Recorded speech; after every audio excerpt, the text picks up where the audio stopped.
এই গণভোট বাতিল হয়ে যায় তাহলে কিন্তু এই নির্বাচনও প্রশ্নবিদ্ধ হবে। কারণ এই নির্বাচন আপনি কোন সংবিধান অনুসারে করেছেন? আমরা মনে করি যে আদালত এই বিষয়ে অবশ্যই গণভোটের বা জনগণের পক্ষে রায়টা দিবে, গণঅভ্যুত্থানের পক্ষে। কারণ এই নির্বাচন তো সংবিধান অনুসারে এই সময় নির্বাচন হওয়ার কথা না, অন্তর্বর্তী সরকার হওয়ার কথা না, গণভোট কোনো কিছুই হওয়ার কথা না। বিদ্যমান সংবিধান তো আগের সংবিধান, এই সংবিধান অনুযায়ী আগের সরকার বহাল থাকার কথা। ফলে এই সবকিছুর বৈধতা একমাত্র হচ্ছে জুলাই গণঅভ্যুত্থান। কারণ জুলাই গণঅভ্যুত্থানে জনগণের সার্বভৌম অভিপ্রায় রাজপথে আমরা দেখেছি।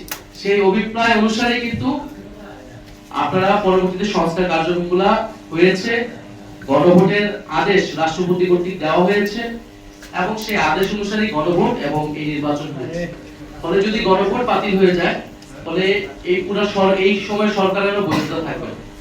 বক্তব্যে বলেছি যে এখানে অনেক তরুণদেরকে সুযোগ দেওয়া হয়েছে বা অভিজ্ঞ অনেক ব্যক্তিকে সুযোগ দেওয়া হয়েছে, তাদের এটা থেকে আমরা তো সাধুবাদ জানিয়েছি। কিন্তু আমরা তো আপনি অর্ধেক ভালো করবেন অর্ধেক খারাপ করবেন, এটা তো হতে পারে না।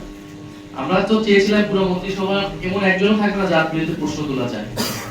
সেই জায়গা থেকে যাদের বিরুদ্ধে প্রশ্ন এসেছে আমরা তুলছি, সেটা যাতে পুনর্বিবেচনা করা হয়।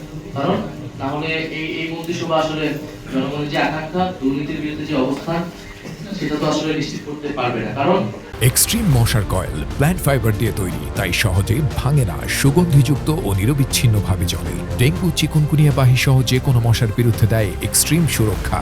আপনি দেখেন তিনটা আরো এরকম কয়েকটা বড় বড় বাজেটের মন্ত্রণালয়গুলো দেওয়া হচ্ছে বিভিন্ন ব্যবসায়ী এবং যাদের ঋণগ্রস্ত যারা, ফলে তারা তো এই মন্ত্রণালয়গুলো থেকেই দুর্নীতির এবং আর্থিক অসচ্ছতার কার্যক্রমগুলো করবে। একদিকে তারা বলতেছে প্লট নিবে না, তারা গাড়ি নিবে না, কিন্তু তারা ঋণ খেলাপিদেরকে সংসদে নিয়ে গেল, ঋণ খেলাপিদেরকে তারা মন্ত্রিসভায় স্থান দিচ্ছে।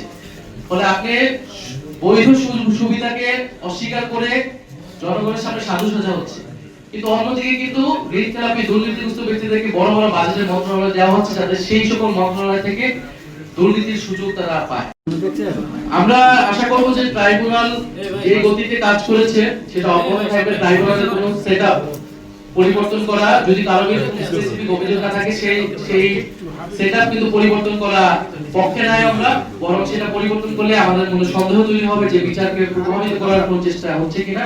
বরং ট্রাইব্যুনালের সক্ষমতা কিভাবে বাড়ানো যায়, এবং কারণ আমরা দেখছি বিভিন্ন নিম্ন আদালত থেকে কিন্তু ফ্যাসিস্ট এবং হত্যা মামলার আসামি যারা, তাদেরকে জামিন দেওয়া হচ্ছে।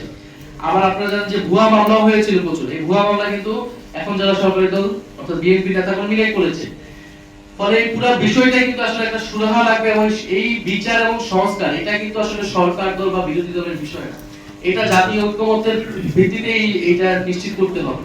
ফলে আমরা বিচার, সংস্কার এবং এই দুর্নীতি প্রশ্নে আমরা কিন্তু বিন্দু পরিমাণ ছাড় দিব না।